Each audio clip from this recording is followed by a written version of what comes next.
The spiritual path daily में आपका स्वागत है। हर दिन आध्यात्मिक ज्ञान की एक नई किरण। नमस्कार। आज हम एक बहुत ही खूबसूरत दिव्य कथा सुनने जा रही हैं। एक ऐसी कहानी जो पीढ़ियों से हमारे दिलों में बसी हुई है। ये कहानी है प्यार की, ज्ञान की और भक्ति की, जो हमें भारत के सबसे पवित्र तीर्थों में से एक मल्लिकार्जुन ज्योतिर्लिंग की शुरुआत तक ले जाती है। तो चलिए इस कहानी को बिल्कुल उसी अपनेपन से सुनते हैं जैसे कोई दादी अपने पोते पोतियों को पास बुलाकर प्यार से सुनाती है, क्योंकि ये सिर्फ एक कहानी नहीं है, ये वो एहसास है जो हमें हमारी जड़ों से जोड़ता है। तो हमारी ये कहानी शुरू होती है कैलाश पर्वत की बर्फीली चोटियों से। वहां उस दिव्य माहौल में रहते थे भगवान शिव, माता पार्वती और उनके दो प्यारे बेटे कार्तिकेय और गणेश। कैलाश पर ये परिवार बहुत ही प्यार और खुशी से रहता था। कार्तिकेय और गणेश दोनों ही अपने माता पिता की आंखों के तारे थे। सब कुछ एकदम शांत और सुंदर था, जब तक कि कहानी में एक नया मोड़ नहीं आ गया। एक दिन कैलाश पर देवर्षि नारद मुनि आए, और वो खाली हाथ नहीं आए थे। वो अपने साथ एक ऐसा खास तोहफा लाए थे जो आगे चलकर सब कुछ बदलने वाला था। देखिए, ये कोई मामूली फल नहीं था, इसे कहते थे ज्ञान का दिव्य फल। नारद मुनि ने कहा, महादेव, जो कोई भी इस फल को खाएगा उससे पूरे ब्रह्मांड का ज्ञान मिल जाएगा। जरा सोचिए, एक अकेले फल में तीनों लोकों का सारा ज्ञान समाया हुआ था। अब भगवान शिव और माता पार्वती के सामने एक बड़ी मुश्किल खड़ी हो गई। बेटे दोनों ही प्यारे थे, तो ये खास फल आखिर किसे दिया जाए? इसी सवाल ने एक दिव्य परीक्षा को जन्म दिया। इस मुश्किल को सुलझाने के लिए भगवान शिव ने एक अनोखी प्रतियोगिता रखी। चुनौती बड़ी सीधी थी। जो भी बेटा सबसे पहले तीनों लोकों का चक्कर लगाकर वापस आएगा, वही इस दिव्य फल का हकदार होगा। ये सिर्फ रफ्तार की नहीं, बल्कि बुद्धि और समझ की भी परीक्षा थी। जैसे ही चुनौती का ऐलान हुआ, दोनों भाइयों ने जो किया उसमें जमीन आसमान का फर्क था, और यहीं से उनकी सोच का पता चलता है। यहीं पर देखिए, दोनों भाइयों की सोच का फर्क साफ हो जाता है। एक तरफ वीर कार्तिकेय तो फौरन अपने वाहन मोर पर बैठे और ब्रह्मांड की परिक्रमा करने निकल पड़े। वहीं दूसरी ओर गणेश जी बड़े शांत भाव से अपनी जगह पर ही खड़े रहे। उनके चेहरे पर एक मुस्कान थी, मानो उनके दिमाग में कुछ और ही चल रहा था। गणेश जी ने अपने माता पिता के चारों ओर 3 चक्कर लगाए और फिर हाथ जोड़कर ये प्यारी सी बात कही। उनके लिए तीनों लोक, पूरा ब्रह्मांड उनके माता पिता के कदमों में ही था। ये सिर्फ भक्ति नहीं थी, ये बहुत गहरे ज्ञान की निशानी थी।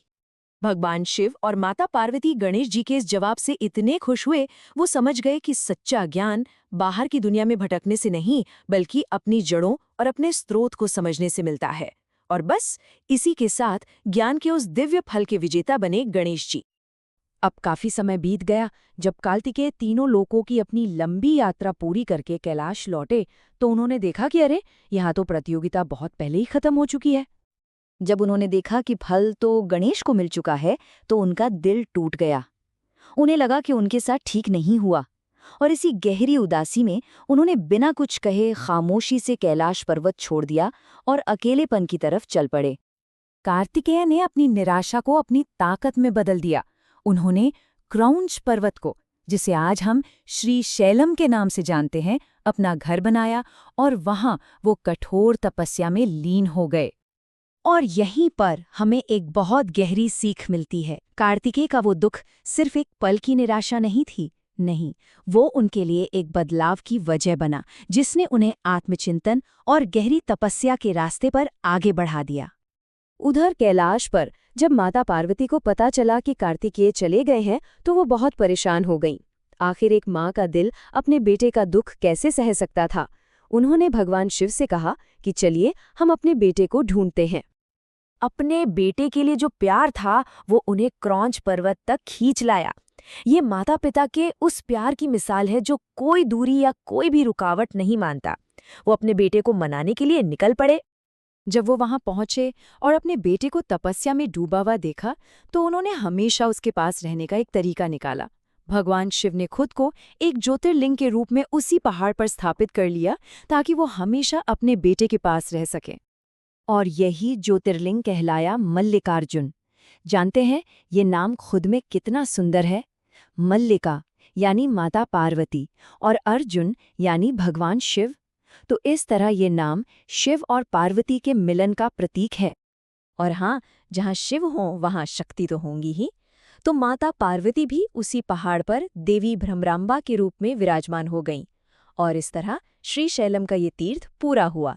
यहाँ शिव और शक्ति दोनों एक साथ अपने भक्तों को आशीर्वाद देते हैं। तो इस पूरी दिव्य कहानी से हमें आखिर क्या सीख मिलती है? ये पवित्र जगह और इसकी कहानी हमें क्या आशीर्वाद देती है?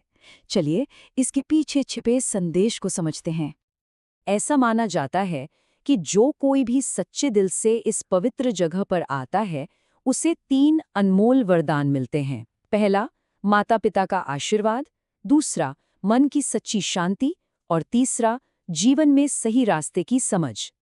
और आखिर में ये कथा हमें सिखाती है कि अहंकार का रास्ता हमें कहीं नहीं ले जाता। गणेश जी की तरह हमें अपने माता पिता का आदर करना चाहिए, क्योंकि वही हमारी असली दुनिया है। और सबसे बढ़कर हमें हमेशा याद रखना चाहिए कि जहाँ सच्चा प्यार और सच्ची भक्ति है, भगवान वहीं बसते हैं। तो ये थी मल्लिकार्जुन ज्योतिर्लिंग की दिव्य कथा। प्यार, त्याग और ज्ञान की एक ऐसी कहानी जो हमें सिखाती है कि सबसे बड़ी यात्रा तो हमारे अंदर की होती है। ओम नमः शिवाय। द स्पिरिचुअल पाथ डेली पर हमें देखने के लिए धन्यवाद। कृपया लाइक करें, शेयर करें और सब्सक्राइब करें।